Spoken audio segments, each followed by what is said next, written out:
Hey guys, Colbert here. Welcome to another Raid Shadow Legends video. So guys, this one, I want to go over 5 teams, 5 combos within this game that I love using. Combos, I mean, not just a single champion doing all the work, but the combination of champions together, the synergies between their passives, their active skills, is what makes them so special. So we'll be going some of them. Some of these are actually synergies that are just because of their partner skills. So it's not combining the two skills together from each champion to make something special, but it's more like because the champion exists within the same team, then that can happen. So we'll go through these in a bit. Before we go to that, guys, I do stream now also on YouTube and on Twitch. So if you haven't seen any of my streams already, I have an actual playlist of my live streams on YouTube here on my channel, so you can check that out if you want to catch up on those streams. And also, if you are over on Twitch at any time, you can check out the VODs there as well. Let's get on with the video. And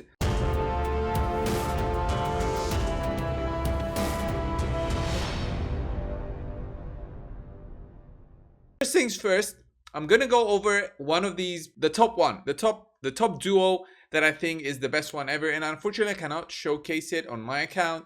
And it's gonna be Rotos, the Lost Groom, and Sifi, the Lost Princess. So those two obviously go together. I mean, they have the same kind of look, and they go so well together. I mean, she's the bride, he's the groom. It makes no sense. It makes no sense that they wouldn't go so well together.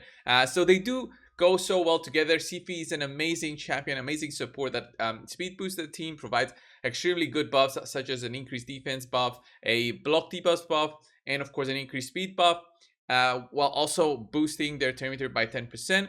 But what she's great with Rotos with is not only because of that, it's because of this. Heals each ally by 10% of their max HP at the start of their turn, has a 40% chance of removing freeze and fear debuffs from each ally at the start of their turn. Removes all debuffs from Rotos, the Lost Groom, at the start of their turn if they're on the same team.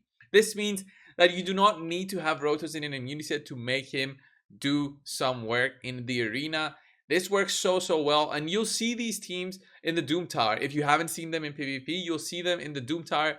They are one of the few stages on the Doom Tower that are extremely annoying to beat. I think it's 117 that has the Rotos. I can't really remember which stage has it, but there's definitely quite a few that has a double Rotos with a Sifi in there, just to see how extremely annoying that is, because you cannot crowd control Rotos, and honestly, the only way to beat it is just to brute take down either both of the Rotoses and control Sifi, or just find some other way to take them down as fast as possible. This also works in the arena, and I want to go in the arena and see if any of the top players has it as their defense at the moment. Here it is. There's one Sifi and Rotos, but the actual team that I'm telling you guys about, it's a double Rotos and Sifi. So there's definitely players out there that do have this. There's a single Rotos here. Like, I have 2 Rotos on my account, but I don't have a Sifi, which kind of makes it impossible for me to show this. But for the other teams that I'll be referring to, the other combos, I'll definitely show them because I've got all the champions, and I can show what I mean by those amazing combos. So here it is. Here's a good example of this. So a great defensive champion in the lead. There's CP, double Rotos. Rotos, as you know, on defense, he cannot go down that easily because of his passive, and he is so annoying. You cannot beat him down with a bursting champion that doesn't have a double hitting attack. Because Rotos, first of all, has this passive that any single hit will not exceed 50% of this champion's max HP. So a Hegemon Nuker cannot beat down a Rotos team, and he cannot control them as well because Sifi will be cleansing them. Just an amazing combo. So let's go over the next one in the list, which I actually can showcase. The next combo I want to show revolves around having Torment the Cold. Torment the Cold is notorious for being an OP champion in the arena, but he's OP in many areas of the game. He's in the Doom Tower. You'll see how annoying he is. He's got a passive that revives him, a passive that freezes enemies when they receive buffs or turn meter fill. But he's got this A1 that's insane, right? It's got a chance to freeze, 25% chance, but it also instantly activates whenever an enemy under both a freeze and HP burn debuff takes damage from the HP burn debuff. So if you combo some team together revolving around that frost HP burn combination, then you'll have a ton of fun in terms of control and damage. So HP burn does 3% of the enemy's health, and then it does it to the whole team whenever that member with the HP burn debuff takes a turn. And also the freeze basically stops them from taking a turn and doing anything to you, because it's like a stun, but it's not really a stun, because stun, they receive 100% of damage. With freeze, they receive 75% of the damage. So it's not the same things, guys. So I'll go in the Doom Tower, where some of these stages can be extremely tough. I'll showcase stage 117, where this stage is notorious for being extremely tough. I'll put a speed booster here because my speeds are very low on my champions. Here's Torment. And then after this, guys, it honestly depends on what kind of champions you have that can support Torment in doing this and being annoying. So I'm gonna use Venus because she's quite fast for that HP burn. I want that HP burn to be fast applied on the targets before they take a turn. So if I had a slow HP burn champion, this wouldn't work that well. And then I'll put a Drexar there for the lead. I need the accuracy boost because I don't even remember the accuracy numbers on everyone. I want to be at the safe side, but I'm sure they all have about 250. With Drexar, that's going to be over 300. And then who else would we need? We'll need a guaranteed freeze just to make this work better. You don't need the guaranteed freeze, but the freeze, it's going to ensure that you're going to have 5 freezes on the enemies. If you don't have the guaranteed freeze, it's fine. Torment can help with that. Torment can slowly freeze at least one of them, and you can have that going. You can have a champion there with a frost set. So when he tanks the hits from enemies, then that champion can freeze them, and then the freeze will work with the HP burn. Torment will spam his A1, and we're gonna have a ton of fun. My Torment currently has a Savage set on for Arena, but you can use him with a stun set for this combo. But let's go and see it, and you'll understand how strong these teams can be. So we boost, we freeze, there it is. Now we're looking for that HP burn next. It's gonna be the HP burn on everybody. Almost. We had 3 HP burns. Oh, didn't apply them with everybody. That's fine. And let's just do an A1 here. And now you'll see once they start taking turns, that you're gonna see Torment just spamming that A1 and being annoying. So with the stun set, you would even getting some stuns in there. Look at the freezes being repeated. Look at Torment just spamming those hits. Boom, boom, every single time. It's just crazy. And I love this combo so much in terms of control. You can definitely use this to progress through. My Venus would go next, apply the defense down weekend.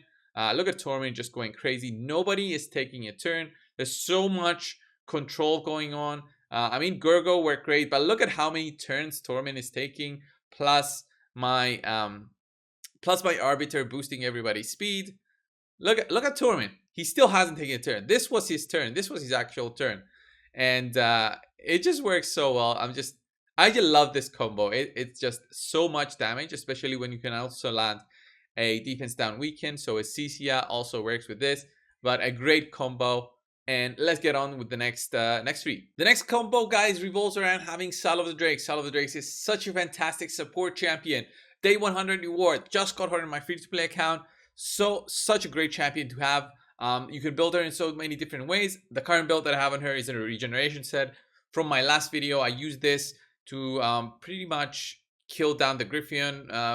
She survives quite long with this kind of combination of gear. You can check out my past video on this if you're interested in beating the Griffin on the hard boss with the Salva Drakes plus 1 champion, let's say a Drexar. That being said, guys, the combo that I like with Salva Drakes is anything that synergizes with either her stuns or temperature reduction or healing. So the best thing that I would do in terms of a easy to acquire combo would be Salva Drakes and Doom Priest. The reason that I like this team, guys, I'll show you right now. Let's go in the normal because I just want to have those 2 champions in there. And let's just go into, let's say, stage 52 or whatever. I'll put Sal of the Drakes in there and Doom Priest.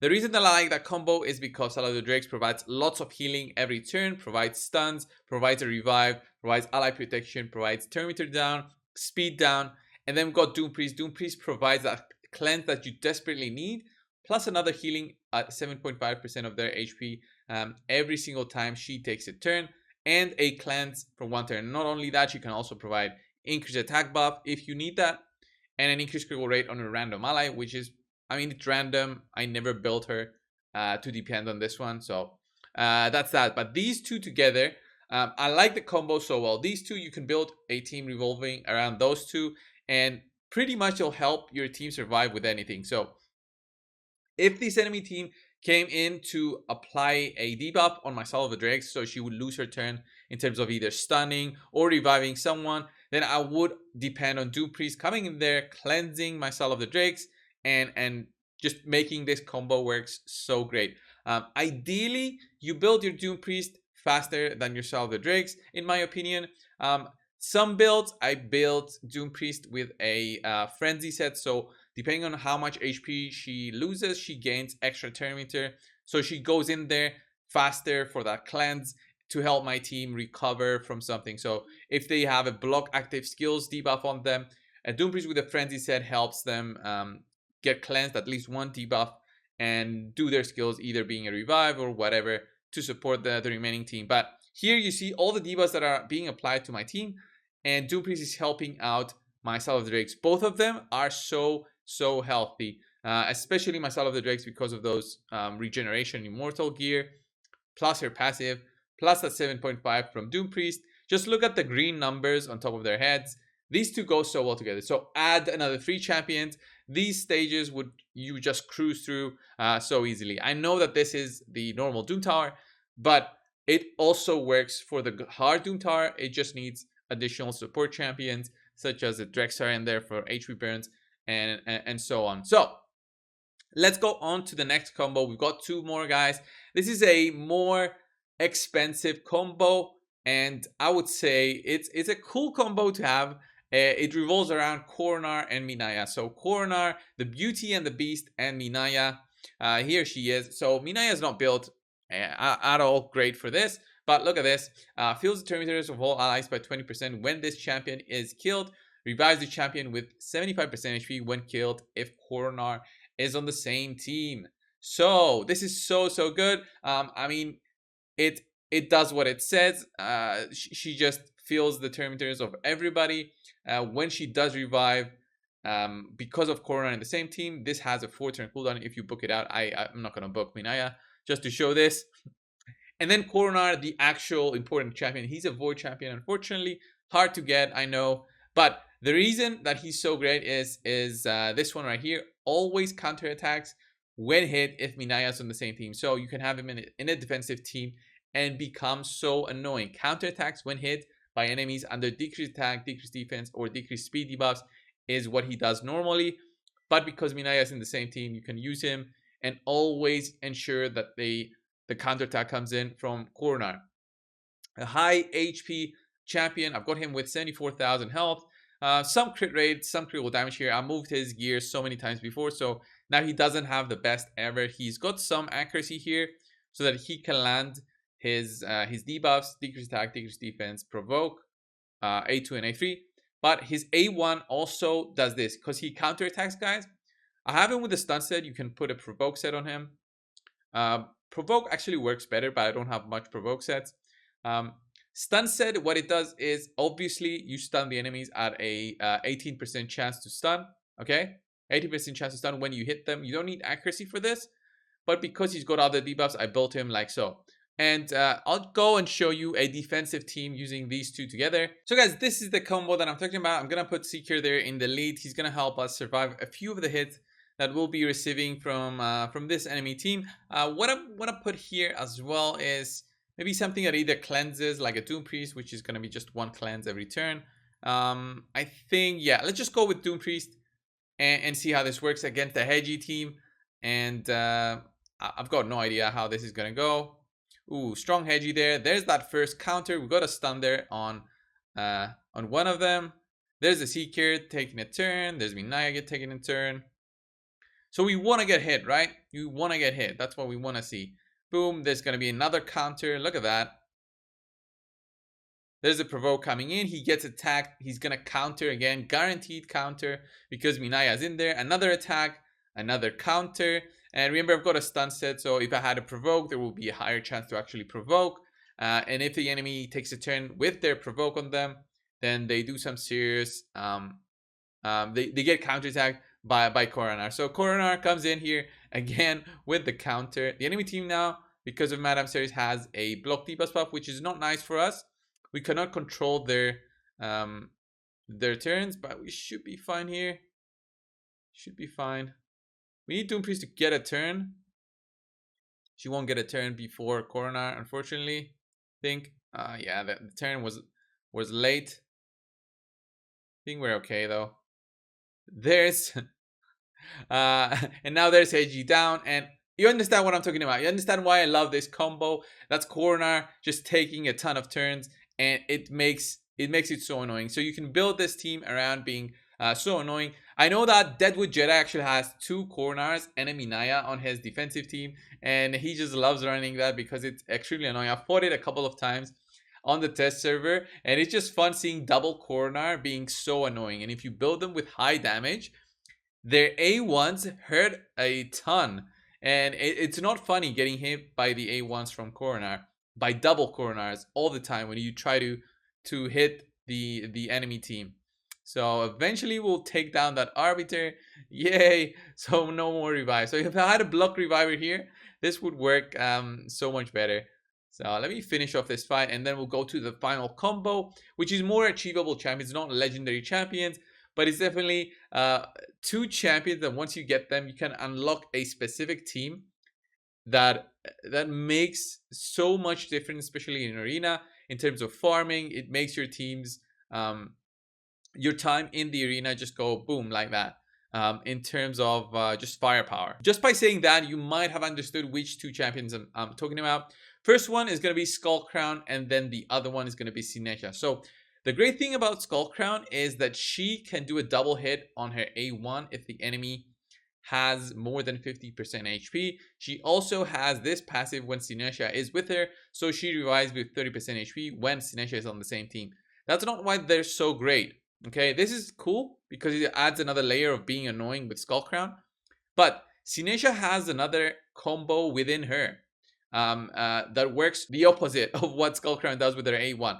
So her Sinesha's A1 does this: attacks all enemies, plays an extra hit on enemies with less than 50% HP, less than 50% HP. So one hits double hit with the more than 50% HP, one hits double hit with less than 50% HP. Those 2 together, you get a double hit from Skull Crown, double hit from Sinesha, and then you add in a champion that provides an all ally attack. This guarantees that both of these champions take a turn, and you'll get some huge numbers out of those. This is called the blender team.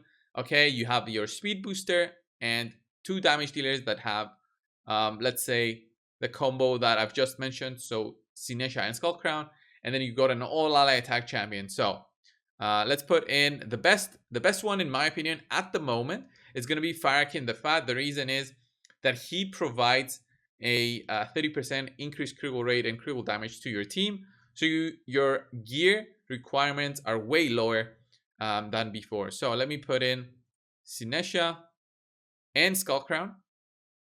Okay, remember to always have Sinesha here in the last spot, because our A1 needs to be from Skull Crown first, and then the next A1 should be from Sinesha. So if you have them the other way around, Sinesha will go first instead of Skull Crown when the ally attack move goes. The speed rotations are Arbiter first, then it's gonna be the speed order is gonna be Arbiter first, then Farakin the Fat with his increased critical rate, increased critical damage, and all ally attack. This is the blender team, guys. Look at this. So whichever target you want, and just look at all the numbers, like the rows of numbers that you'll see now. Look at that. 25, 28, 30, 34. Okay, 4 rows of that. This is the blender team. And you use this team. I've made so many videos on this before. You just search blender team and check out my videos. I've got a ton of videos showcasing these teams and other combos, except for Skull Crown and Sinesha. But this combo is the strongest one. We got some weak hits there from Sinesha hitting that Martyr, which is strong affinity. but boom, we take her out, and that's why she didn't go down. Also, the gear I have on both of them is quite minimal. A great combo, and it definitely was worth a spot in my top 5 combos that I wanted to showcase. If you've got other combos in mind, guys, that you want me to showcase in another video, and you think I've got the champions, I've got many champions, but there might be something that I'm missing. Of course, there's champions like a bomb team, stuff like that. Maybe that's for another video. Tell me which teams you want to see, and yeah, I'll do the video, of course, for you guys. Thanks a lot for watching. Subscribe if you haven't already, and I'll see you guys in the next one. See ya!